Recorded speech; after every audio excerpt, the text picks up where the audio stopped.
ನಮಸ್ಕಾರ ವಿದ್ಯಾರ್ಥಿಗಳೇ, ನಾನು ನಾಗರಾಜ್. ನಮಗೆಲ್ಲ ಕನ್ನಡ ಅಮರ ಯೂಟ್ಯೂಬ್ ಚಾನಲ್ಗೆ ಸ್ವಾಗತ. ಬನ್ನಿ ವಿದ್ಯಾರ್ಥಿಗಳೇ, ಈ ದಿನ 10ನೇ ತರಗತಿಯಲ್ಲಿ ಇರತಕ್ಕಂತಹ ಮೊದಲನೇ ಪಾಠ ನಮ್ಮ ಭಾಷೆ. ಈ ಪಾಠದ ಬಗ್ಗೆ ಅಭ್ಯಾಸ ಮಾಡ್ತಾ ಹೋಗೋಣ. ಈ ಪಾಠವನ್ನ ರಚನೆ ಮಾಡತಕ್ಕಂತಹ ಲೇಖಕರು ಅಂತ ಹೇಳಿದ್ರೆ ಎಂ ಮರಿಯಪ್ಪ ಭಟ್ಟರು. ಮೊದಲನೇದಾಗಿ ನಾವು ಲೇಖಕರ ಪರಿಚಯವನ್ನು ಮಾಡ್ಕೊಂಡ್ಬಿಡೋಣ. ಸಂಕ್ಷಿಪ್ತವಾಗಿ ನಿಮಗೆ ಅವರ ಪರಿಚಯವನ್ನು ಮಾಡ್ಕೊಡ್ತಾ ಇದ್ದೀನಿ. ಎಂ ಮರಿಯಪ್ಪ ಭಟ್ಟರು ಜನಿಸಿದ್ದು 1906ರಲ್ಲಿ ಜನಿಸ್ತಾರೆ. ಸ್ಥಳ ದಕ್ಷಿಣ ಕನ್ನಡ ಜಿಲ್ಲೆ ಪುತ್ತೂರು ತಾಲೂಕಿನ ಕಬಕ ಗ್ರಾಮದವರು. ಇವರು ಬಹುಭಾಷಾ ವಿದ್ವಾಂಸರಾದ ಇವರು ದ್ರಾವಿಡ ಭಾಷೆಗಳನ್ನ ತುಲನಾತ್ಮಕ ಅಧ್ಯಯನ ಮಾಡುವುದರೊಂದಿಗೆ ನಿಘಂಟು ರಚನೆಯಲ್ಲಿ ಅನುಪಮ ಸೇವೆಗೈದವರು. ಅನೇಕ ನಿಘಂಟುಗಳನ್ನು ರಚನೆ ಮಾಡಿದ್ದಾರೆ. ಮದ್ರಾಸು ವಿಶ್ವವಿದ್ಯಾನಿಲಯದಲ್ಲಿ ಕನ್ನಡ ಪ್ರಾಧ್ಯಾಪಕರಾಗಿ ದುಡಿದವರು ಕೆಲಸವನ್ನ ಮಾಡಿದ್ದಾರೆ.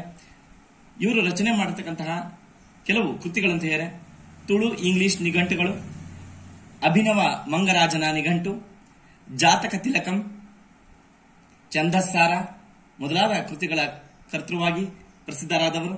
ಇವರಿಗೆ ಸಂದಿರ್ತಕ್ಕಂತಹ ಪ್ರಶಸ್ತಿಗಳಂತ ಹೇಳಿದ್ರೆ ಬಹಳ ಪ್ರಮುಖವಾದ ಪ್ರಶಸ್ತಿಗಳಂತ ಹೇಳಿದ್ರೆ ಕರ್ನಾಟಕ ಸರ್ಕಾರದ ಪುರಸ್ಕಾರ ಮತ್ತು ಸಾಹಿತ್ಯ ಅಕಾಡೆಮಿ ಪ್ರಶಸ್ತಿ.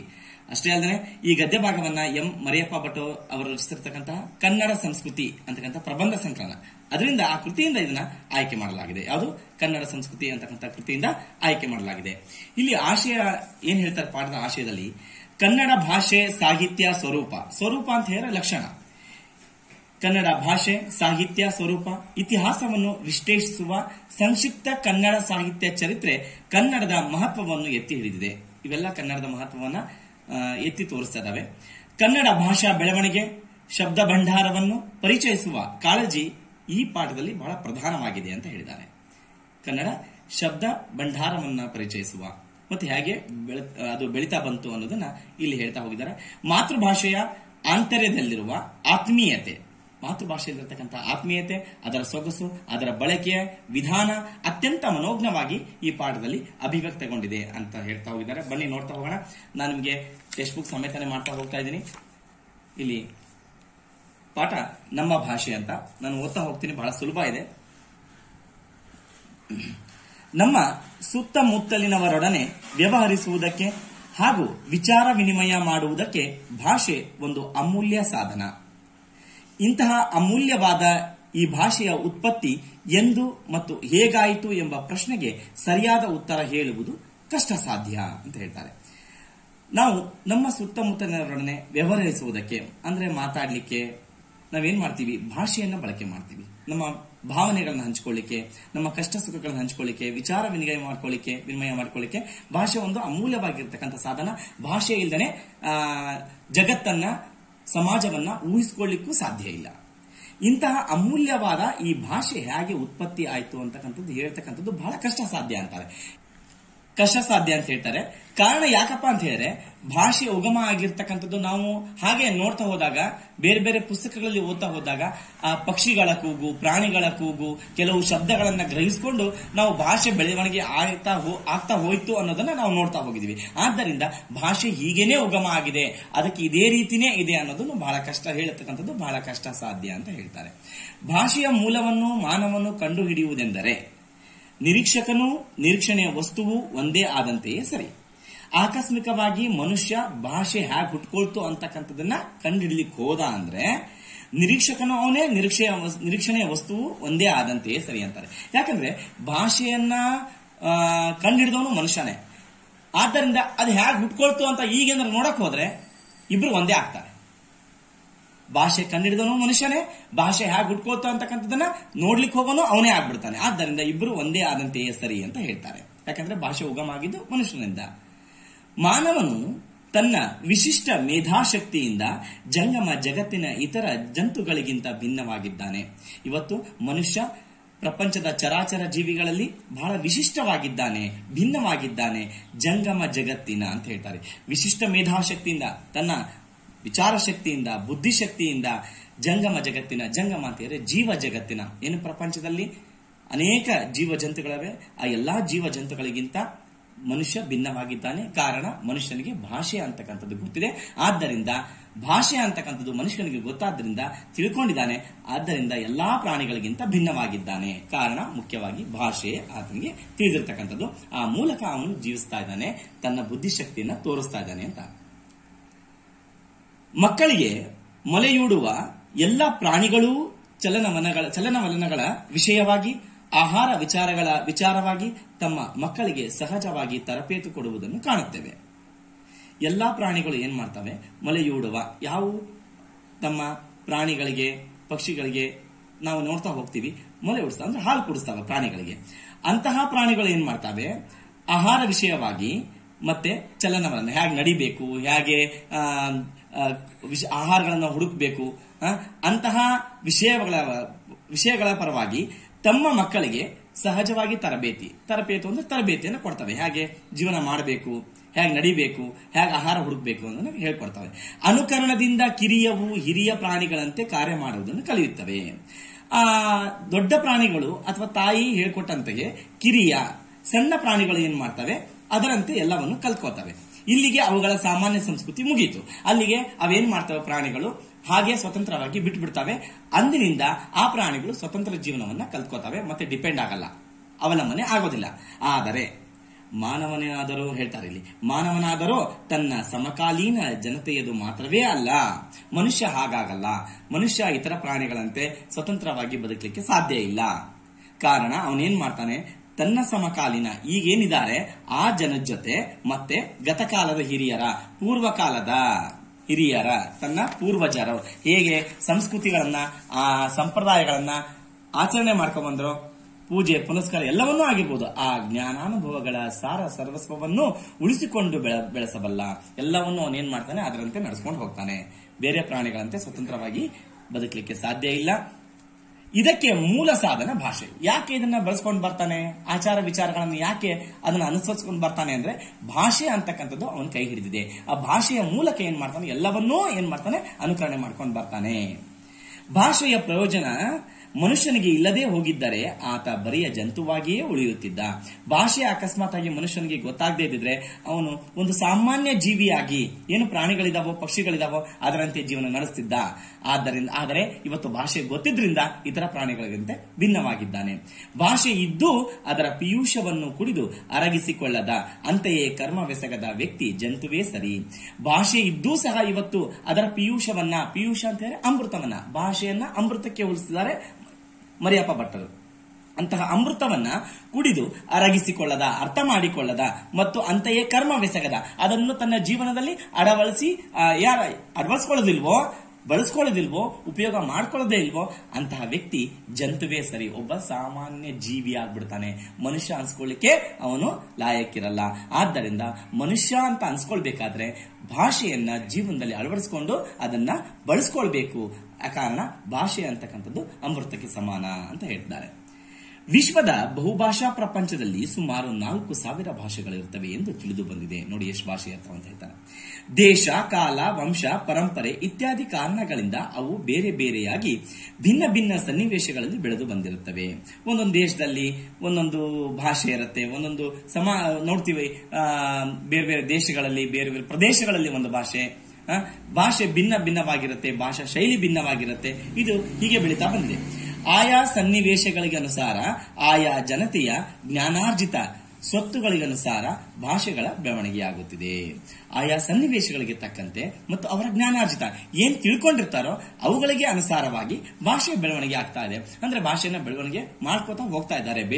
ಭಾಷೆಗಳಲ್ಲಿ ಬೇರೆ ಬೇರೆ ಪದಗಳನ್ನ ಕಂಡುಹಿಡ್ಕೊಂಡು ಅದನ್ನ ಬಳಸ್ಕೊಂಡು ಹೋಗ್ತಾ ಇದ್ದಾರೆ. ಭಾಷೆಗಳನ್ನು ವ್ಯಾವಹಾರಿಕ ಮತ್ತು ಗ್ರಾಂಥಿಕ ಎಂದು 2 ತೆರನಾಗಿ ವಿಭಾಗಿಸುವುದುಂಟು. ಭಾಷೆಗಳಲ್ಲಿ 2 ವಿಧ, ಒಂದು ವ್ಯಾವಹಾರಿಕ ಭಾಷೆ, ಇನ್ನೊಂದು ಗ್ರಾಂಥಿಕ ಭಾಷೆ.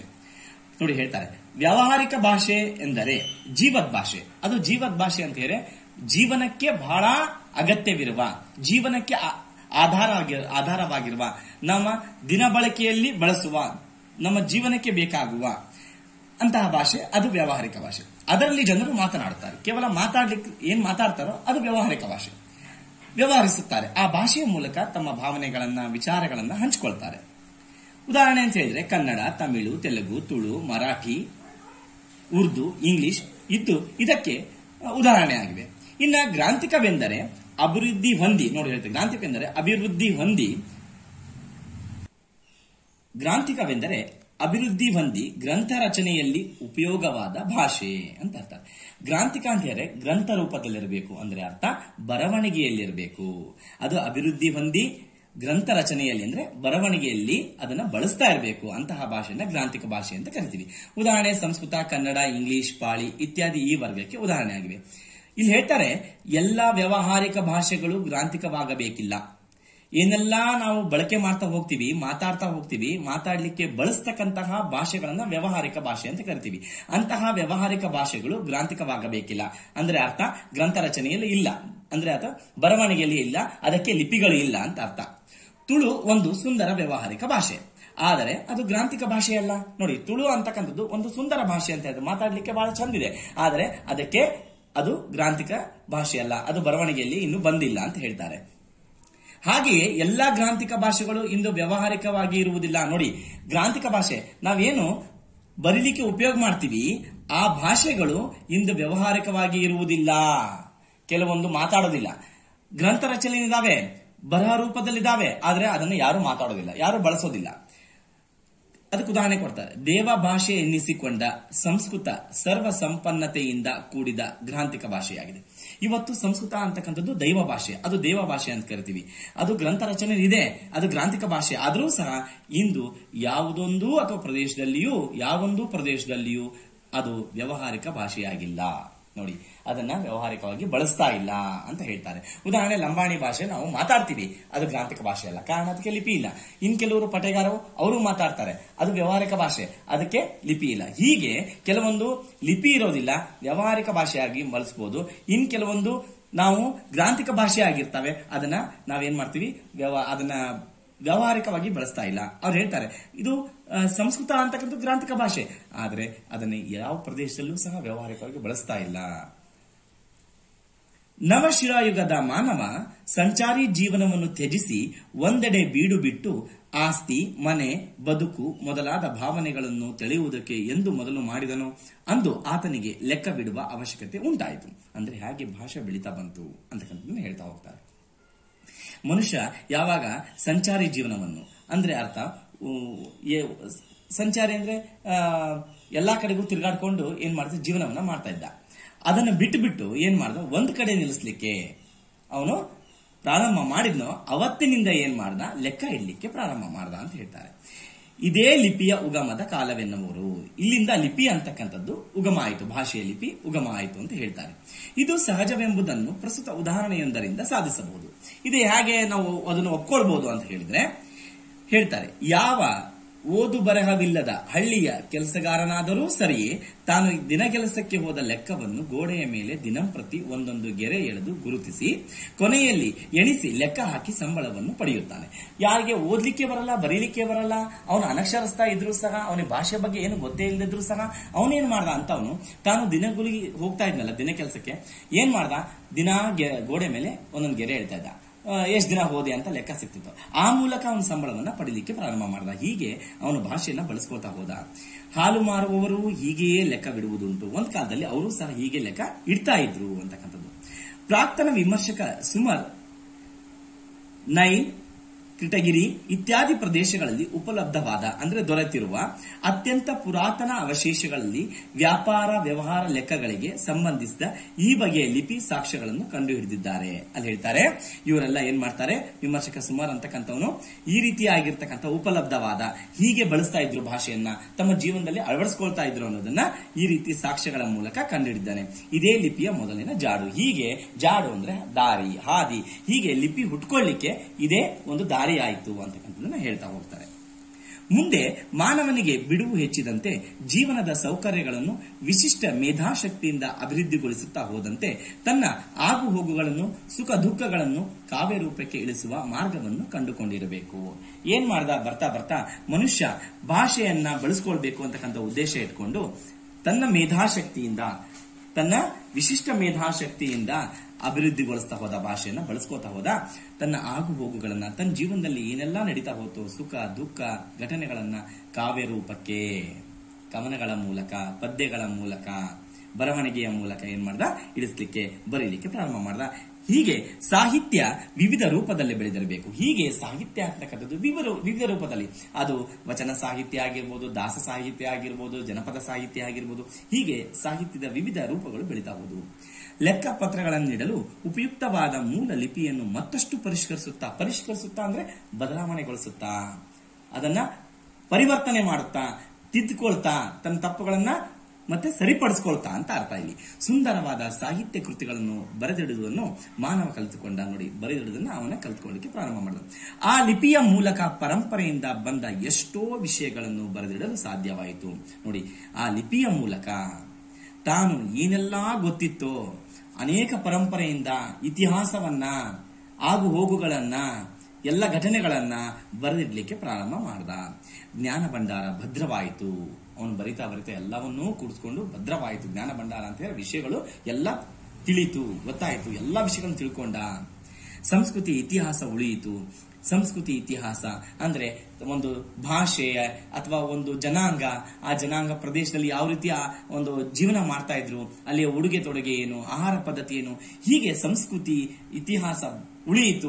ಅದು ಹೇಗೆ ಬೆಳ್ಕೊಂಬಂತು ಎಲ್ಲವನ್ನು ಬರವಣಿಗೆಯಲ್ಲಿ ಬರೆದಿಟ್ಟಿದ್ರಿಂದ ಅದೆಲ್ಲ ಉಳ್ಕೊಳ್ತು. ಪ್ರಗತಿ ಪಥ ಸುಗಮವಾಯಿತು.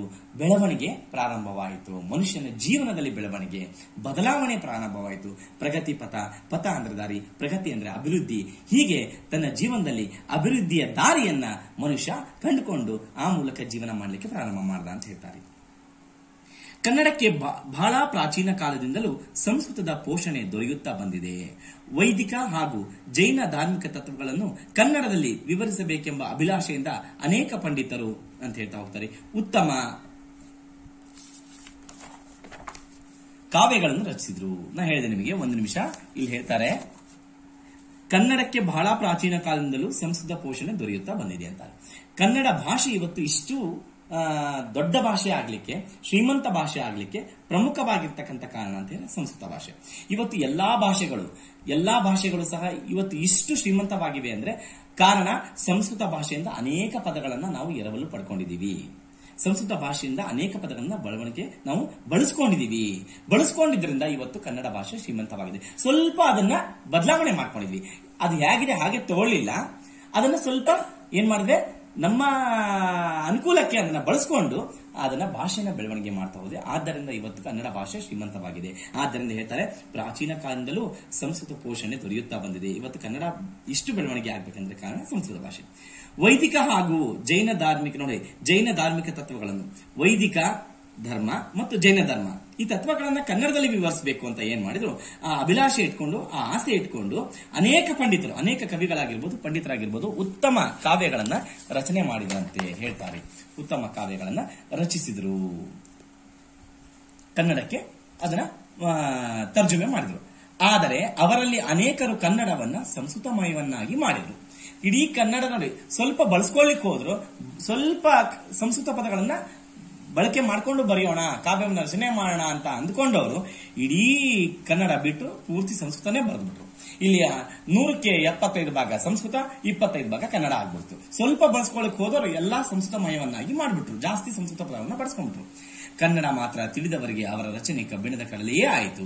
ಯಾರು ಓದ್ಲಿಕ್ಕೆ ಇಷ್ಟಪಡ್ತಾರೋ, ಓದ್ಲಿಕ್ಕೆ ಹೋದ್ರೋ ಅವರಿಗೆ ಅರ್ಥನೇ ಆಗ್ತಿರ್ಲಿಲ್ಲ. ಕಾರಣ ಕನ್ನಡ ಪದಗಳು ಕಡಿಮೆ ಇತ್ತು, ಸಂಸ್ಕೃತ ಪದಗಳೇ ಜಾಸ್ತಿ ಇದ್ದಿದ್ರಿಂದ ಯಾರಿಗೆ ಸಂಸ್ಕೃತ ಗೊತ್ತಿರ್ಲಿಲ್ವೋ ಅವರಿಗೆ ಅದು ಕಬ್ಬಿಣದ ಕಡಲೆ ಆಯಿತು. ಅವರ ಉದ್ದುದ್ದ ವಾಕ್ಯಗಳಲ್ಲಿ ಎಲ್ಲ ಸಂಸ್ಕೃತ ಪದಗಳೇ, ಶಬ್ದಗಳೇ. ನಾ ಹೇಳಿದೆ ನಿಮಗೆ, ಎಲ್ಲಾ ಉದ್ದುದ್ದ ವಾಕ್ಯಗಳಲ್ಲಿ ಎಲ್ಲಾ ಪದಗಳು ಸಂಸ್ಕೃತ ಶಬ್ದಗಳೇ ಆಗಿದ್ವು. ಎಲ್ಲೋ ಒಂದು ಕ್ರಿಯಾಪದ ಮಾತ್ರ ಕನ್ನಡದಲ್ಲಿರ್ತಿತ್ತು. ಎಲ್ಲೋ ಒಂದ್ ಕಡೆ ಕನ್ನಡ ಪದ, ಉಳಿದಿದ್ದೆಲ್ಲ ಸಂಸ್ಕೃತ ಆಗ್ತಾ ಇತ್ತು. ಇಂತಹ ಪರಿಸ್ಥಿತಿಯನ್ನು ಗಮನಿಸಿ 12ನೇ ಶತಮಾನದ ನಯಸೇನ ಕವಿ ಹೀಗೆ ಹಲುಬಿದ, ಹೀಗೆ ಹೇಳ್ತಾನೆ. ಇದನ್ನೆಲ್ಲ ನೋಡ್ಬಿಟ್ಟು ಈ ಅನೇಕ ಕವಿಗಳು ಏನ್ ಮಾಡಿದ್ರು, ಎಲ್ಲ ಸಂಸ್ಕೃತದಲ್ಲೇ ಬರೀಲಿಕ್ಕೆ ಪ್ರಾರಂಭ ಮಾಡಿದ್ರು. ಎಲ್ಲೋ ಒಂದ್ ಕಡೆ ಕನ್ನಡ ಪದ, ಉಳಿದಿದ್ದೆಲ್ಲ ಸಂಸ್ಕೃತ. ಆದ್ದರಿಂದ ಇದನ್ನ ಕಂಡಿರ್ತಕ್ಕಂತಹ 12ನೇ ಶತಮಾನದ ನಯಸೇನ ಕವಿ ಹೇಳ್ತಾನೆ, ನೀವು ಮಾಡ್ತಾರ ತಪ್ಪು ಅಂತ ಹೇಳ್ತಾನ್ರಿ. ಹೇಗೆ ಬರೀಬೇಕು ಅನ್ನೋದನ್ನ ಹೇಳ್ತಾನೆ.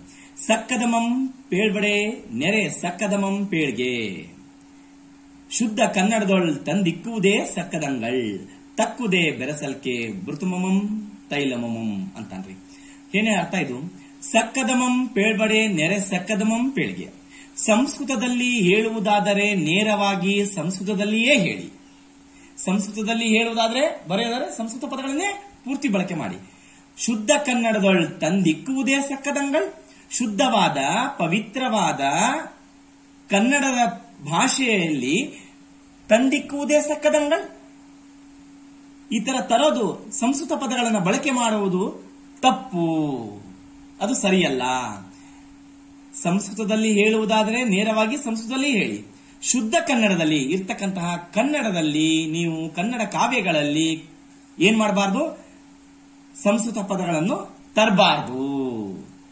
ತಂದ್ರೆ ಏನಾಗತ್ತೆ, ತಕ್ಕುದೇ ಬೆರೆಸಲಿಕೆ. ಆಕಸ್ಮಿಕವಾಗಿ ನೀವು ಈ ರೀತಿ ಬೆರೆಸಿದ್ರೆ, ಕನ್ನಡ ಮತ್ತು ಸಂಸ್ಕೃತ ಪದಗಳನ್ನ ಬಳಸಿ ಬೆರೆಸಿ ಕಾವ್ಯವನ್ನು ರಚನೆ ಮಾಡಿದರೆ ಬೆರೆಸಲಿಕೆ ಮೃತಮಮಂ ತೈಲಮಮಂ ಏನ್ ಮಾಡ್ದಂಗಾಗತ್ತೆ ಅಂತ ಹೇಳಿದ್ರೆ, ತುಪ್ಪವನ್ನು ಮತ್ತು ಎಣ್ಣೆಯನ್ನು ಮಿಶ್ರಣ ಮಾಡ್ದಂಗಾಗತ್ತೆ. ತುಪ್ಪ ಮತ್ತು ಎಣ್ಣೆಯನ್ನು ಮಿಶ್ರಣ ಮಾಡಿದಾಗ ಅದು ರುಚಿ ಕಳ್ಕೊಳುತ್ತೆ, ಸ್ವಾದ ಕಳ್ಕೊಳುತ್ತೆ. ಆದ್ದರಿಂದ ಸಂಸ್ಕೃತ ಮತ್ತು ಕನ್ನಡ ಭಾಷೆಯನ್ನ, ಎರಡೂ ಭಾಷೆಯನ್ನ ಬಳಸಿ ಕಾವ್ಯಗಳನ್ನು ರಚನೆ ಮಾಡಿದಾಗ ಅದು ಸಾಹಿತ್ಯವೂ ಸಹ ತನ್ನ ಸ್ವಾದವನ್ನ ಕಳ್ಕೊಂಡ್ಬಿಡುತ್ತೆ. ಆದ್ದರಿಂದ ನೀವು ಮಾಡ್ತಾರ ತಪ್ಪು. ದಯವಿಟ್ಟು ಕನ್ನಡದಲ್ಲಿ ಸಂಸ್ಕೃತವನ್ನ ಬಳಸಬೇಡಿ ಅಂತಕ್ಕಂಥ ಮಾತನ್ನ ಹೆಸರು ಹೇಳ್ತಾನೆ. ನಮಗೆ ತುಪ್ಪವೂ ಬೇಕು, ಎಣ್ಣೆಯೂ ಬೇಕು, ಸಂಸ್ಕೃತವೂ ಬೇಕು, ಕನ್ನಡವೂ ಬೇಕು. ಸಂಸ್ಕೃತವೂ ಬೇಕು, ಕನ್ನಡ ಬೇಕು. ಆದರೆ ಎಣ್ಣೆ ತುಪ್ಪದ ಆಸ್ವಾದ ಮಿಶ್ರಣ ಬೇಡ. ಎಣ್ಣೆ ತುಪ್ಪದ ಆಸ್ವಾದ ಮಿಶ್ರಣ ಬೇಡ. ಆ ರುಚಿ ಇಲ್ಲದೆ ಇರತಕ್ಕಂತಹ ಮಿಶ್ರಣ ಬೇಡ, ಒಳ್ಳೆದಲ್ಲ ಎಂಬುದು ನೇಸೆಯನ್ನ ಅಭಿಮತ. ಅನೇಕ ಕವಿಗಳು ಕನ್ನಡ ಅಭಿವೃದ್ಧಿ ಹೊಂದಬೇಕಾದರೆ ಕನ್ನಡ ಪದಗಳ ಬಳಕೆ ಹೆಚ್ಚಾಗಬೇಕೆಂದು ಸಾರಿದ್ದಾರೆ. ಅಂತವರ ವಾಣಿಯಿಂದ ಕನ್ನಡದ ವೀಣೆ ಮೃದು ಮಧುರವಾಗಿ ಮಿಡಿಯಿತು. ಅವರೇನ್ ಮಾಡಿದ್ರು, ಮಧುರವಾಗಿ ಬಹಳ ಚೆನ್ನಾಗಿ ಅನೇಕ ಕವಿತೆಗಳನ್ನ ಬರೀಲಿಕ್ಕೆ ಪ್ರಾರಂಭ ಮಾಡಿದ್ರು. ಮುಂದೆ ಏನ್ ಮಾಡಿದ್ರು, ಬಸವೇಶ್ವರ, ಅಲ್ಲಮ ಪ್ರಭುಗಳಂತಹ ಶರಣವರೇಣ್ಯರು ಅಂತ ಹೇಳ್ತಾರೆ, ಶ್ರೇಷ್ಠರು, ಶರಣವರೇಣ್ಯರು, ಚಾಮರಸ, ಕುಮಾರವ್ಯಾಸರಂತಹ ಕವಿ ಪುಂಗವರು, ಪುರಂದರದಾಸ, ಕನಕದಾಸರಂತಹ ದಾಸಶ್ರೇಷ್ಠರು ಸುಲಭ ಮಾರ್ಗವನ್ನೇ ತುಳಿದರು ಅಂತ ಹೇಳ್ತಾರೆ. ಅಂದ್ರೆ ಭಾಷೆನ ಅಭಿವೃದ್ಧಿ ಪಡಿಸಬೇಕು ಅಂತ ಒಂದು ಉದ್ದೇಶ ಇಟ್ಕೊಂಡು ಬಸವೇಶ್ವರ, ಅಲ್ಲಮ ಪ್ರಭು ಅಂತ ಹೇಳಿ ಅರ್ಥ ಆಯ್ತು ಅನ್ಕೊಂಡೆ. ಇಲ್ಲಿ ವಚನ ಸಾಹಿತ್ಯ, ಕುಮಾರವ್ಯಾಸ ಅಂತ ಅವರು ಸಹ ಅನೇಕ ಗದುಗಿನ ಭಾರತ, ಕನ್ನಡ ಭಾರತ ಅಂತಕ್ಕಂತಹ ಕೃತಿಗಳನ್ನ ರಚನೆ ಮಾಡಿದ ಕಾವ್ಯಗಳನ್ನ. ಅದೇ ರೀತಿ ಇಲ್ಲಿ ಹೇಳ್ತಾರೆ ಕನಕದಾಸ, ಪುರಂದರದಾಸರು ಅಂತ ಹೇಳ್ತಾ ಹೋಗ್ತಾರೆ ದಾಸ ಸಾಹಿತ್ಯವನ್ನ. ಆ ಮೂಲಕ ವಚನ ಸಾಹಿತ್ಯ, ದಾಸ ಸಾಹಿತ್ಯ ಇವೆಲ್ಲವೂ ಸಹ ಏನ್ ಮಾಡಿದ್ವು, ಬೆಳಕಿಗೆ ಬಂದ್ವು. ತಮ್ಮ ತಮ್ಮ ಅನುಭವ ಸಾರವನ್ನು ಸುಲಭವೂ ಸುಂದರವೂ ಸಹಜವೂ ಆದ ಮಾತುಗಳಿಂದ ಹೃದಯ ಮುಟ್ಟುವಂತೆ ಅಭಿವ್ಯಕ್ತಪಡಿಸಿದರು. ತಮ್ಮ ಅನುಭವಗಳನ್ನು ಏನ್ ಮಾಡಿದ್ರು, ಎಲ್ಲರಿಗೂ ಅರ್ಥ ಆಗುವಂತೆ, ಜನಸಾಮಾನ್ಯರಿಗೂ ಸಹ ಅರ್ಥ ಆಗಬೇಕು. ಆ ಮೂಲಕ ತಮ್ಮ ವಚನಗಳ ಮೂಲಕ ಏನ್ ಮಾಡಿದ್ರು, ದಾಸ ಕೀರ್ತನೆಗಳ ಮೂಲಕ, ವಚನಗಳ ಮೂಲಕ ಹೃದಯ ಮುಟ್ಟುವಂತೆ, ಜನರ ಹೃದಯ ಮುಟ್ಟುವಂತೆ ಅವರು ಬರಿತಾ ಹೋದರು. ಹೀಗೆ ಕನ್ನಡ ಭಾಷೆ ಹದಗೊಂಡಿತು ಅಂತ ಹೇಳ್ತಾರೆ. ಹದಗೊಂಡಿತು ಅಂದ್ರೆ ಒಂದು ರೂಪ ತಾಳ್ತು. ಹದಗೊಂಡಿದ್ದರಿಂದ ಅದು ಸುಲಿದ ಬಾಳೆಯ ಹಣ್ಣಿನಂತೆ. ಎಷ್ಟು ಸುಲಭ ಆಯ್ತು ಅಂದ್ರೆ ಸುಲಿದ ಬಾಳೆಯ ಹಣ್ಣಿನಂತೆ. ತಿನ್ಲಿಕ್ಕೆ ಎಷ್ಟು ಸುಲಭನೋ ಅಷ್ಟು ಸುಲಭವಾಯ್ತು ಕನ್ನಡ ಭಾಷೆ ಎಲ್ಲರಿಗೂ. ಸಿಗುರು ತೆಗೆದ ಕಬ್ಬಿನಂತೆ. ಸಿಪ್ಪೆಯನ್ನ ತೆಗೆದುಬಿಟ್ಟು ಕಬ್ಬು ತಿನ್ಲಿಕ್ಕೆ ಕೊಟ್ರೆ ಎಷ್ಟು ಸುಲಭನೋ ಅಷ್ಟು ಸುಲಭ ಆಯಿತು ಅಂತ ಹೇಳ್ತಾ ಹೋಗ್ತಾರೆ ಕನ್ನಡ ಭಾಷೆ ಅಂತಕ್ಕಂಥದ್ದು. ಹಾಗೆ ಉಷ್ಣ ಅಲಿದ ಹಾಲಿನಂತೆ. ಉಷ್ಣ ಅಂತ ಹೇಳಿದ್ರೆ ಬಿಸಿ ಹಾಲು. ಬಿಸಿ ಇದ್ರೆ ಕುಡಿಲಿಕ್ಕೆ ಬರಲ್ಲ. ತಣ್ಣಗೆ ಇರ್ತಕ್ಕಂಥ ಹಾಲು ಕುಡಿಲಿಕ್ಕೆ ಎಷ್ಟು ಸುಲಭನೋ ಅಷ್ಟು ಸುಲಭ ಆಯಿತು ಕನ್ನಡ ಭಾಷೆ ಅಂತಕ್ಕಂಥದ್ದನ್ನ ಕವಿ ಮಹಾಲಿಂಗರಂಗ ಉದ್ಘೋಷಿಸಲು ಸಾಧ್ಯವಾಯಿತು. ಅಂದ್ರೆ ಸಾರಿ ಹೇಳ್ತಾನೆ ಎಲ್ಲರಿಗೂ, ಅಷ್ಟು ಸುಲಭ ಕನ್ನಡ ಭಾಷೆ ಅಂತಕ್ಕಂಥದ್ದು. ಒಂದು ಭಾಷೆ ಅನ್ಯ ಭಾಷೆಯಿಂದ ಏನನ್ನೂ ಎರವಲಾಗಿ ತೆಗೆದುಕೊಳ್ಳಬಾರದೆಂದು ಯಾರೂ ತಿಳಿಯಲಾಗದು. ಒಂದು ಭಾಷೆ ಇನ್ನೊಂದು ಭಾಷೆ ಏನ್ ಮಾಡಬಹುದು, ಎರವಲು ಪದಗಳನ್ನ ತಗೊಳ್ಬಹುದು. ನೆರೆಹೊರೆಯ ಭಾಷೆಗಳಲ್ಲಿ ಕೊಡುಗೆಯ ವ್ಯವಹಾರ ನಡೆಯುತ್ತದೆ. ನೆರೆಹೊರೆ ಅಂತ ಹೇಳಿ ಅಕ್ಕಪಕ್ಕ ರಾಜ್ಯಗಳು ಏನ್ ಮಾಡ್ತವೆ, ಒಂದು ಭಾಷೆಯಿಂದ ತಮ್ಮ ಭಾಷೆಯಿಂದ ನಮ್ಮ ಭಾಷೆಗೆ, ನಮ್ಮ ಭಾಷೆಯ ಕೆಲವು ಪದಗಳನ್ನ ಅವ್ರ ಭಾಷೆಗೆ ತೆಗೆದುಕೊಂಡು ಭಾಷೆನ ಬಳಕೆ ಮಾಡುವುದು ಸಹಜ. ಅದು ಸಜೀವ ಭಾಷೆಯ ಲಕ್ಷಣ. ಒಂದು ಭಾಷೆ ಜೀವಂತಿಕೆಯನ್ನ ಪಡ್ಕೊಂಡಿದೆ ಅಂದ್ರೆ ಅರ್ಥ ಇನ್ನೊಂದು ಭಾಷೆಯ ಕೆಲವು ಪದಗಳನ್ನ ಪಡ್ಕೊಂಡು ಅದು ಬಳಕೆ ಮಾಡಬಹುದು ಅಂತಕ್ಕಂಥ ಮಾತನ್ನು ಹೇಳ್ತಾ ಹೋಗ್ತಾರೆ. ಆದರೆ ಸ್ವೀಕರಿಸುವಾಗ ತನ್ನ ತನವನ್ನು ಕಳೆದುಕೊಳ್ಳದಂತೆ ಕಾಪಾಡಿಕೊಳ್ಳಬೇಕು. ಯಾವುದೇ ಒಂದು ಭಾಷೆ ಇನ್ನೊಂದು ಭಾಷೆಯಿಂದ ಭಾಷೆಯ ಪದಗಳನ್ನ ತೆಗೆದುಕೊಳ್ಬೇಕಾದ್ರೆ ತನ್ನ ಒಂದು ತತ್ವವನ್ನ, ತನ್ನ ತನವನ್ನ, ಸ್ವಂತಿಕೆಯನ್ನು ಕಳ್ಕೋಬಾರ್ದು ಯಾವತ್ತು. ಹಿಂದೆ ಸಂಸ್ಕೃತ ಪ್ರಾಕೃತ ಭಾಷೆಗಳಿಂದ ತತ್ಸಮ ತದ್ಭವಗಳಾಗಿ, ತತ್ಸಮ ಅಂದ್ರೆ ಸಂಸ್ಕೃತ, ತದ್ಭವ ಅಂದ್ರೆ ಕನ್ನಡ, ಹೀಗೆ ಅನೇಕ ಶಬ್ದಗಳನ್ನು ಕನ್ನಡ ತನ್ನಲ್ಲಿ ಅಳವಡಿಸಿಕೊಂಡಿದೆ. ಅನೇಕ ಪದಗಳು ಕನ್ನಡಕ್ಕೆ ಬಂದಿದ್ದಾವೆ. ಮಹಮ್ಮದೀಯರ ಆಳ್ವಿಕೆಯ ಅವಧಿಯಲ್ಲಿ ಪರ್ಷಿಯನ್ ಭಾಷೆಯಿಂದ ಅನೇಕ ಶಬ್ದಗಳು ಕನ್ನಡಕ್ಕೆ ಬಂದಿವೆ. ಮಹಮ್ಮದೀಯರು ಮುಸ್ಲಿಮರ ಆಳ್ವಿಕೆ ಮಾಡಬೇಕಾದ್ರೆ ಅನೇಕ ಶಬ್ದಗಳು ಕನ್ನಡಕ್ಕೆ ಬಂದಿವೆ ಅಂತ ಹೇಳ್ತಾರೆ. ಉದಾಹರಣೆ ದಿವಾನ್ ಅಂತ ಹೇಳಿದ್ರೆ ಮಂತ್ರಿ ಅಂತ, ಸರ್ಕಾರ ಅಂತ ಹೇಳಿದ್ರೆ ಸರ್ಕಾರದ ಅಂತ ಅರ್ಥ. ಇಲ್ಲಿ ಮುನ್ಷಿ ಅಂತ ಹೇಳಿದ್ರೆ ಇಲ್ಲಿ ಲೆಕ್ಕಪತ್ರಗಳನ್ನು ನೋಡ್ಕೊಳ್ತಕ್ಕಂಥವನು, ಬರಹಗಾರ ಅಂತ ಅರ್ಥ. ಸರ್ದಾರ ಅಂದ್ರೆ ಮುಖ್ಯ ಅಧಿಕಾರಿ. ದೌಲತ್ತು ಅಂತ ಹೇಳಿದ್ರೆ ಆಸ್ತಿ ಸಂಪತ್ತು ಅಂತ. ಮುಸಾಫರ್ ಅಂತ ಹೇಳಿದ್ರೆ ಇಲ್ಲಿ ಅರ್ಥ ಸಹಾಯಕ ಅಂತ ಅರ್ಥ. ಕಚೇರಿ ಅಂದ್ರೆ ಕಚೇರಿ ಆಫೀಸು. ಸುಬೇದಾರ ಅಂತ ಹೇಳಿದ್ರೆ ಇಲ್ಲಿ ಪ್ರಾಂತ್ಯಕ್ಕೆ ಅಧಿಕಾರಿಯಾದವನು. ಅಮಲ್ದಾರ ಅಂತ ಹೇಳಿದ್ರೆ ಅರ್ಥ ಕಂದಾಯ ಅಧಿಕಾರಿ ಅಂತ. ತಹಸೀಲ್ದಾರ ಅಂದ್ರೆ ತಾಲೂಕು ದಂಡಾಧಿಕಾರಿ, ಒಬ್ಬ ಕ್ಷೇತ್ರಕ್ಕೆ ಇರ್ತಕ್ಕಂತಹ ಅಧಿಕಾರಿ ಇತ್ಯಾದಿ. ಆಡಳಿತಕ್ಕೆ ನೋಡಿ ಇವೆಲ್ಲ ಪದಗಳು ಏನ್ ಮಾಡಿದ್ವು, ಕನ್ನಡಕ್ಕೆ ಬಂದ್ಬಿಟ್ಟುವಂತೆ. ಹೀಗೆ ಅನೇಕ ಆಡಳಿತಕ್ಕೆ ಸಂಬಂಧಪಟ್ಟ ಪಾರಿಭಾಷಿಕ ಶಬ್ದಗಳು ಕನ್ನಡ ನುಡಿ ಬೊಕ್ಕಸವನ್ನು ಸೇರಿಕೊಂಡಿವೆ. ಹಾಗೆ ಅಸಂಖ್ಯಾತ ಇಂಗ್ಲಿಷ್ ಶಬ್ದಗಳು ಸಹ ಕನ್ನಡದ ಉಡುಪನ್ನು ಧರಿಸಿ ಒಳಗೆ ಬಂದು ಬಿಟ್ಟಿವೆ. Rail, motor, hotel, office, school, cinema, radio, ಆಸ್ಪತ್ರೆ, ಕೋರ್ಟು, ಡಿಗ್ರಿ ಹಿಂಗೆಲ್ಲ ಹೇಳ್ತೇವೆ. ಡಿಗ್ರಿ ಅಂತ ಹೇಳಿದ್ರೆ ತೀರ್ಪು, ತೀರ್ಮಾನ ಅಂತ ಅರ್ಥ. ಇಲ್ಲಿ ಲೈಟು ಮೊದಲಾದವರು ನಮ್ಮೆಲ್ಲರ ಮನೆ ಮಾತಾಗಿವೆ. ಇವೆಲ್ಲವೂ ಸಹ ನಾವು ದಿನ ಬಳಕೆಯಲ್ಲಿ ಬಳಸ್ತಾ ಹೋಗ್ತೀವಿ. ಪೋರ್ಚುಗೀಸ್ನಿಂದ ಬಟಾಟೆ ಅಂತ ಹೇಳಿದ್ರೆ ಆಲೂಗಡ್ಡೆ, ಅನಾನಸ್ ಅಂತ ಹೇಳಿದ್ರೆ ಪೈನಾಪಲ್ಲು, ಜಂಗಾಲ ಅಂತ ಹೇಳಿದ್ರೆ ಇಲ್ಲಿ ದೋಣಿ ಅಂತಾನೂ ಅರ್ಥ ಆಗತ್ತೆ, ಇನ್ನೊಂದು ಜೋಡು ಅಂತಾನೂ ಅರ್ಥ ಆಗತ್ತೆ. ಮುಂತಾದ ಕೆಲವು ಸ್ವಾರಸ್ಯ ಪದಗಳು ಆಗಮಿಸಿವೆ ಅಂತ ಹೇಳ್ತಾ ಹೋಗ್ತಾರೆ. ಇವೆಲ್ಲ ಅನ್ಯ ದೇಶಗಳ ವಿಚಾರವಾಯಿತು. ಇನ್ನು ಕನ್ನಡದ ನೆರೆಯವರಿಂದ ಬಂದಿರುವ ಎರವುಗಳು ಉಂಟು. ಕನ್ನಡ ನಾಡಿನ ಎಲ್ಲೆಗಳಲ್ಲಿ ಕೆಲವೆಡೆ ತಮಿಳು, ತೆಲುಗು, ಮಲಯಾಳಂ, ಮರಾಠಿಗಳನ್ನಾಡುವ ಜನರಿರುವುದು ಸರಿಯಷ್ಟೇ. ಕೆಲವು ಕಡೆ ಏನ್ ಮಾಡ್ತವೆ, ಕನ್ನಡ ನಾಡಿನ ಎಲ್ಲೆ ಅಂತ ಹೇಳಿದ್ರೆ ಗಡಿ ಪ್ರದೇಶಗಳಲ್ಲಿ ಎರಡೆರಡು ಭಾಷೆ ಮಾತಾಡ್ತಾರಂತೆ. ಅಂತಹ ಗಡಿ ಪ್ರದೇಶಗಳನ್ನು ದ್ವಿಭಾಷಾ ಪ್ರದೇಶಗಳನ್ನೇ ಅವರು ನೋಡಿ ಹೇಳ್ತಾರೆ. ಗಡಿ ಪ್ರದೇಶಗಳಲ್ಲಿ ಎರಡೆರಡು ಭಾಷೆ ಮಾತಾಡ್ತಾರೆ ಜನ, ಎರಡು ಭಾಷೆ ಗೊತ್ತಿರುತ್ತೆ. ಅಂತಹ ಪ್ರದೇಶಗಳನ್ನ ದ್ವಿಭಾಷಾ ಪ್ರದೇಶಗಳು ಅಂತ ಹೇಳ್ತಾರೆ. ಅಲ್ಲಿ ಸಾಮಾನ್ಯ ಜನರಿಗೆ ಎರಡೆರಡು ಭಾಷೆಗಳು ಬರುತ್ತಿರುತ್ತವೆ. ಕಾಸರಗೋಡಿನಲ್ಲಿರುವ ಕನ್ನಡಿಗರಿಗೆ ಮಲಯಾಳದ ವ್ಯವಹಾರ ಜ್ಞಾನವಿರುತ್ತದೆ. ಕಾಸರಗೋಡು ಕೇರಳಕ್ಕೆ ಸೇರಿದೆ. ಯಾರು ಕಾಸರಗೋಡಿನಲ್ಲಿದ್ದಾರೆ, ಯಾಕಂದ್ರೆ ಅದು ಗಡಿ ಪ್ರದೇಶ, ಕರ್ನಾಟಕ ಮತ್ತು ಕೇರಳದ ಗಡಿ ಪ್ರದೇಶ. ಅಲ್ಲಿ ವಾಸ ಮಾಡ್ತಕ್ಕಂತಹ ಜನರಿಗೆ ಎರಡು ಭಾಷೆ ಬರುತ್ತೆ. ಅದು ಕನ್ನಡ ಭಾಷೆನೂ ಬರುತ್ತೆ, ಮಲಯಾಳಿ ಭಾಷೆನೂ ಬರುತ್ತೆ. ಅಲ್ಲಿರುವ ನೋಡಿ ಹೇಳ್ತಾರೆ, ಅಲ್ಲಿರುವ ಮಲಯಾಳಿಗಳಿಗೆ ಕನ್ನಡ ವ್ಯವಹಾರ ಜ್ಞಾನ ಬರುತ್ತೆ. ಕಾಸರಗೋಡು ಕೇರಳಕ್ಕೆ ಸೇರಿದೆ, ಅಲ್ಲಿ ಜನರಿಗೆ ಕನ್ನಡನೂ ಬರುತ್ತೆ, ಮಲಯಾಳಂ ಬರುತ್ತೆ. ಮತ್ತೆ ಮಲಯಾಳಿಗಳಿಗೆ ಅಲ್ಲೂ ಜನರಿಗೆ ಕನ್ನಡನೂ ಬರುತ್ತೆ, ಮಲಯಾಳಿ ಬರುತ್ತೆ. ಹಾಗೆಯೇ ಬಳ್ಳಾರಿ, ಅನಂತಪುರ ಜಿಲ್ಲೆಗಳಲ್ಲಿ ಗಡಿಯಲ್ಲಿರುವ ಜನತೆಗೆ ಕನ್ನಡ, ತೆಲುಗು ಎರಡೂ ಬರುವುದುಂಟು. ಯಾರು ಇಲ್ಲಿ ಆಂಧ್ರ ಪ್ರದೇಶದ ಗಡಿ ಪ್ರದೇಶದಲ್ಲಿರೋ ಬಳ್ಳಾರಿಯಲ್ಲಿ ಇರ್ತಕ್ಕಂಥ ಜನರಿಗೆ ಕನ್ನಡನೂ ಬರುತ್ತೆ, ತೆಲುಗುನೂ ಬರುತ್ತೆ. ಸ್ವಾಭಾವಿಕವಾಗಿ ಗಡಿ ಜನರ ವ್ಯವಹಾರ ಸಂಪರ್ಕಗಳಿಂದ ನೆರೆ ಮಾತುಗಳಲ್ಲಿ ಕೊಡುಕೊಡುಗೆ ನಡೆಯುತ್ತಲೇ ಇದೆ. ಅಲ್ಲಿ ಜನ ಈ ಭಾಷೆ ಉಪಯೋಗ ಮಾಡ್ತಾರೆ, ಇಲ್ಲಿ ಜನ ಆ ಭಾಷೆಯನ್ನು ಉಪಯೋಗ ಮಾಡ್ತಾರೆ. ಆದ್ರಿಂದ ಇವರು ಕಲ್ತ್ಕೋತಾರೆ, ಅವರು ಕಲ್ತ್ಕೋತಾರೆ. ಇದರಿಂದ ಕನ್ನಡವೂ ಅದರ ನೆರೆ ನುಡಿಗಳೂ ಪರಸ್ಪರ ಎರವುಗಳಿಂದ ಅಭಿವೃದ್ಧಿ ಹೊಂದುತ್ತಲಿದೆ. ಹೀಗೆ ಭಾಷೆನ ಇಬ್ಬರೂ ಬಳಸೋದ್ರಿಂದ, ಎರಡು ಭಾಷೆ ಬಳಸೋದ್ರಿಂದ ಭಾಷೆ ಬೆಳವಣಿಗೆ ಆಗ್ತಾ ಹೋಗುತ್ತೆ ಅಂತಕ್ಕಂಥ ಮಾತನ್ನು ಹೇಳ್ತಾರೆ. ಭಾಷೆಯಲ್ಲಿದ್ದ ಸಾಮಗ್ರಿಯನ್ನೇ ಉಪಯೋಗಿಸಿಕೊಂಡು ಭಾಷಾಭಿವೃದ್ಧಿಯನ್ನು ಮಾಡುವ ಇನ್ನೊಂದು ವಿಧಾನ ನುಡಿಗಟ್ಟುಗಳಿಗೆ ಸೇರಿದ್ದು. ಎರಡು ಅಥವಾ ಹೆಚ್ಚು ಶಬ್ದಗಳು ಸೇರಿ ಒಂದು ನುಡಿಗಟ್ಟಾಗಿ ಅದಕ್ಕೊಂದು ನವೀನ ಅರ್ಥ ಬರುತ್ತದೆ ಅಂತ ಹೇಳ್ತಾರೆ. ಇಲ್ಲಿ ಇದು ಎಲ್ಲ ಭಾಷೆಗಳಲ್ಲಿಯೂ ಕಾಣುವ ಸಹಜ ಶಕ್ತಿ. ಈ ವಿಚಿತ್ರ ಸಹಜ ಶಕ್ತಿ ಕನ್ನಡದಲ್ಲಿ ಅನೇಕ ಅಂದವಾದ ನುಡಿಗಟ್ಟುಗಳನ್ನು ಉಂಟು ಮಾಡಿರುತ್ತದೆ. ನುಡಿಗಟ್ಟು ಕನ್ನಡ ವ್ಯಾಕರಣದಲ್ಲಿ ಬಳಸ್ತಾ ಹೋಗ್ತೀವಿ. ಆ ನುಡಿಗಟ್ಟು ಅಂದ್ರೆ ನೇರವಾಗಿ ಅರ್ಥ ಬರೋದಿಲ್ಲ, ಇನ್ನೊಂದು ಅರ್ಥ ಹೇಳ್ತಾ ಹೋಗುತ್ತೆ. ಅದನ್ನು ನೀವು ವ್ಯಾಕರಣದಲ್ಲಿ ನೋಡಿರ್ಬೋದು. ಕಣ್ ಎಂಬುದು ಶಬ್ದದೊಡನೆ ಎಂಬೊಂದು ಶಬ್ದದೊಡನೆ ಬೇರೆ ಬೇರೆ ಶಬ್ದಗಳು ಸೇರಿ ನುಡಿಗಟ್ಟಾಗುವ ಸನ್ನಿವೇಶವನ್ನು ಗಮನಿಸಿ. ಇಲ್ಲಿ ಹೇಳ್ತಾ ಹೋಗ್ತಾರೆ. ಕಣ್ ಅಂತಕ್ಕಂಥ ಶಬ್ದಕ್ಕೆ ಇನ್ನಿತರ ಶಬ್ದಗಳನ್ನು ಸೇರಿಸಿದ್ರೆ ಏನಾಗುತ್ತೆ? ಕಣ್ ಪ್ಲಸ್ ಗೊಳಿಸು, ಕಣ್ಗೊಳಿಸು. ಕಣ್ ಪ್ಲಸ್ ಇಡು, ಕಣ್ಣಿಡು. ಕಣ್ ಪ್ಲಸ್ ಕಟ್ಟು, ಕಣ್ಕಟ್ಟು. ಕಣ್ ಪ್ಲಸ್ ಹಾಕು, ಕಣ್ಣು ಹಾಕು. ನೋಡಿ, ಕಣ್ ಪ್ಲಸ್ ಆರೆ, ಕಣ್ಣಾರೆ. ಕಣ್ ಪ್ಲಸ್ ಎಂಜಲು, ಕಣ್ಣಂಜಲು. ಕಣ್ಗಾಲ, ಕಣ್ ಪ್ಲಸ್ ಬನಿ, ಕಂಬನಿ. ಕಣ್ಣೀರು ಇತ್ಯಾದಿ. ಈ ನುಡಿಗಟ್ಟುಗಳನ್ನು ಪರಿಶೀಲಿಸಿದರೆ ಅವೆಲ್ಲದರಲ್ಲಿಯೂ ಬೇರೆ ಬೇರೆ ಹೊಸ ಅರ್ಥ ಬಂದಿರುವುದನ್ನು ಅರಿಯಬಹುದು. ಅದೇ ರೀತಿ ಬೇರೆ ಪದ ಮಾಡೋದಾದ್ರೆ ದಿಕ್ ಪ್ಲಸ್ ಅಂತ, ದಿಗಂತ. ದಿಕ್ ಪ್ಲಸ್ ಬಂಧನ, ದಿಗ್ಬಂಧನ. ದಿಕ್ ಪ್ಲಸ್ ತಟ, ದಿಕ್ ತಟ. ದಿಕ್ ಪ್ಲಸ್ ಚಕ್ರ, ದಿಕ್ ಚಕ್ರ. ದಿಕ್ ಪ್ಲಸ್ ಸೂಚಿ, ದಿಕ್ ಸೂಚಿ. ದಿಕ್ ಪ್ಲಸ್ ವಾಚಕ, ದಿಗ್ವಾಚಕ. ಈ ರೀತಿಯಾಗಿರ್ತಕ್ಕಂತಹ ಪದಗಳು ಏನ್ ಮಾಡ್ತಾ ಹೋಗ್ತೀವಿ ನಾವು? ನುಡಿಗಟ್ಟು ಅಂತ ಹೇಳ್ತಾ ಹೋಗ್ತೀವಿ. ಒಂದು ಭಾಷೆ ಸತ್ವಪೂರ್ಣವಾಗಬೇಕಾದರೆ ಅದನ್ನಾಡುವ ಜನ ಅಭಿಮಾನಧನರು, ಬುದ್ಧಿಶಾಲಿಗಳು, ಪ್ರಯೋಗಶೀಲರು ಆಗಿರಬೇಕು. ನೋಡಿ, ಯಾವುದೇ ಒಂದು ಭಾಷೆ ಸತ್ವಪೂರ್ಣವಾಗಬೇಕಾದ್ರೆ, ಒಂದು ಶಕ್ತಿಯನ್ನು ಪಡ್ಕೊಳ್ಬೇಕಾದ್ರೆ, ಪೂರ್ಣ ಭಾಷೆ ಅನ್ಸ್ಕೋಬೇಕಾದ್ರೆ, ಭಾಷೆ ಅಭಿವೃದ್ಧಿ ಆಗ್ಬೇಕಾದ್ರೆ ಅದನ್ನಾಡುವ ಜನ ಯಾರು ಬಳಸ್ತಾರೋ ಅವರಿಗೆ ಆ ಭಾಷೆ ಬಗ್ಗೆ ಅಭಿಮಾನ ಇರಬೇಕು. ಆ ಜನ ಬುದ್ಧಿಶಾಲಿಗಳಾಗಿರ್ಬೇಕು, ದಿನಾ ಪ್ರಯೋಗ ಮಾಡ್ತಾ ಇರಬೇಕು. ಯಾಕೆಂತ ಹೇಳ್ತಾರೆ, 4-5 ಶತಮಾನಗಳ ಹಿಂದೆ ಆಂಗ್ಲ ಭಾಷೆ ಯುರೋಪಿನ ಸಾಮಾನ್ಯ ಭಾಷೆಗಳಲ್ಲಿ ಒಂದಾಗಿತ್ತು. 4-5 ಶತಮಾನಗಳಿಂದ 400-500 ವರ್ಷಗಳ ಹಿಂದೆ ಅಂತ ಹೇಳ್ತಾರೆ. ಈ ಹಿಂದೆ ಆಂಗ್ಲ ಭಾಷೆ, ಇಂಗ್ಲಿಷ್ ಭಾಷೆ ಅಂತಕ್ಕಂಥದ್ದು ಯುರೋಪಿನ ಸಾಮಾನ್ಯ ಭಾಷೆಗಳಲ್ಲಿ ಒಂದಾಗಿತ್ತು. ಕಾರಣ ಇಂಗ್ಲೆಂಡ್ ಅಂತಕ್ಕಂಥದ್ದು ಯುರೋಪ್ ಖಂಡದಲ್ಲಿ ಬರ್ತಕ್ಕಂಥದ್ದು. ಅಲ್ಲಿ ಜನ ಇದನ್ನ ಸಾಮಾನ್ಯವಾಗಿ ಬಳಸ್ತಾ ಇದ್ರು ಅಂತ ಹೇಳ್ತಾರೆ. ಆಂಗ್ಲ ಜನತೆ ಸಾಹಸ ಜೀವಿ ಆಯ್ತು. ನೋಡಿ, ಆಂಗ್ಲರು ಜನರು ಸಾಹಸ ಜೀವಿ ಆಯ್ತು ಅಂದ್ರೆ ಅರ್ಥ, ಇವರು ಬೇರೆ ಬೇರೆ ದೇಶಗಳಿಗೆ ಏನ್ ಮಾಡ್ತಾ ಹೋದ್ರು, ಕಡಲ ತೀರದ ಮೂಲಕ, ಹಡಗಿನ ಮೂಲಕ ಎಲ್ಲರೂ ಬೇರೆ ಬೇರೆ ದೇಶಕ್ಕೆ ಏನ್ ಕೊಟ್ರು, ಅಲ್ಲಿ ಜನತೆ ವ್ಯಾಪಾರಕ್ಕೋಸ್ಕರ ಬೇರೆ ಬೇರೆ ದೇಶಗಳಿಗೆ ಭೇಟಿ ಕೊಡ್ತಾ ಹೋದ್ರು ಹಡಗಿನ ಮೂಲಕ. ಆದ್ದರಿಂದ ಸಾಹಸ ಜೀವಿ ಆಯಿತು ಅಂತ ಹೇಳ್ತಾರೆ. ಬುದ್ಧಿಶಾಲಿ ಆಯಿತು, ವಿಷಯಗಳನ್ನು ತಿಳ್ಕೊಂಡ್ರು. ಅವ್ರು ಹೇಳ್ತಾರೆ, ಸೂರ್ಯನು ಎಂದೂ ಮುಳುಗನೆನ್ನುವಂತಹ ವಿಸ್ತಾರವಾದ ಸಾಮ್ರಾಜ್ಯವನ್ನು ಸ್ಥಾಪಿಸಿತು ಅಂತಾರೆ. ಇಂಗ್ಲೆಂಡರು ಏನ್ ಮಾಡಿದ್ರು, ಎಷ್ಟು ವಿಶಾಲವಾದ ಸಾಮ್ರಾಜ್ಯವನ್ನು ಸ್ಥಾಪನೆ ಮಾಡಿದ್ರು, ಎಲ್ಲಾ ಕಡೆಗೂ ಆಡಳಿತ ನಡೆಸಿದ್ರು ಅಂತ ಇದ್ರ ಅರ್ಥ.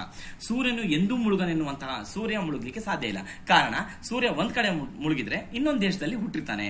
ಹಾಗೆ ಇವರು ಎಲ್ಲಿ ಸೂರ್ಯ ಇರ್ತಾನೋ ಅಲ್ಲಿ ಬೆಳಕಿರುತ್ತೆ. ಹಾಗೆ ಎಲ್ಲಾ ಕಡೆಗೂ ಸಹ ಇವರು ತಮ್ಮ ಆಡಳಿತ ಕೇಂದ್ರಗಳನ್ನು ಸ್ಥಾಪನೆ ಮಾಡಿದ್ರು. ಎಲ್ಲಾ ದೇಶಗಳಲ್ಲೂ ಎಲ್ಲಾ ಕಡೆಗಳಲ್ಲೂ ಇವರು ವಸಾಹತು ಕೇಂದ್ರಗಳನ್ನ, ಆಡಳಿತ ಕೇಂದ್ರಗಳನ್ನ ಸ್ಥಾಪನೆ ಮಾಡಿದ್ರು.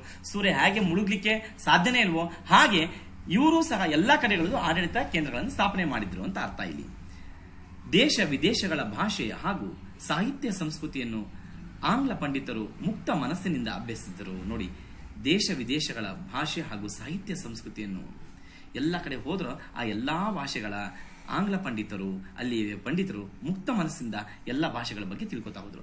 ತನ್ಮೂಲಕ ತಮ್ಮ ಭಾಷೆಯ ಹಾಗೂ ಮತ್ತು ಸಾಹಿತ್ಯವನ್ನು ಹಿಗ್ಗಿಸಿದರು.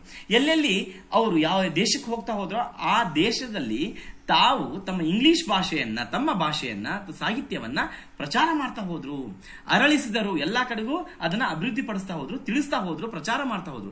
ಎಲ್ಲಕ್ಕೂ ಮೇಲಾಗಿ ಮಹಾ ಮೇಧಾವಿಗಳು ತಮ್ಮ ಆಸೆ, ಆಕಾಂಕ್ಷೆ, ವಿಚಾರ ಮುಂತಾದವನ್ನು ಆ ಭಾಷೆಯ ಮುಖಾಂತರವಾಗಿ ಹೇಳಬೇಕೆಂಬ ಉಜ್ವಲ ಅಭಿಮಾನ ಉಳ್ಳವರಾಗಿದ್ರು. ಅವರು ಮೊದಲೇ ಅಂದ್ಕೊಂಡ್ಬಿಟ್ಟಿದ್ರು, ನಾವೇನೇ ಮಾತಾಡಿದ್ರು ನಮ್ಮ ಇಂಗ್ಲಿಷ್ ಭಾಷೆ ಮೂಲಕನೇ ಮಾತಾಡಬೇಕು. ಅವ್ರಿಗೆ ಅರ್ಥ ಆಗತ್ತೋ ಬಿಡುತ್ತೋ ಗೊತ್ತಿಲ್ಲ, ನಾವು ಮಾತ್ರ ಇಂಗ್ಲಿಷಲ್ಲೇ ಮಾತಾಡಬೇಕು. ಆ ಇಂಗ್ಲಿಷ್ ಭಾಷೆಯನ್ನ ಪ್ರಪಂಚದ ಎಲ್ಲಾ ದೇಶಗಳಿಗೂ ಏನ್ ಮಾಡ್ಬೇಕು, ತಿಳಿಸಬೇಕು, ಮುಟ್ಟಿಸ್ಬೇಕು.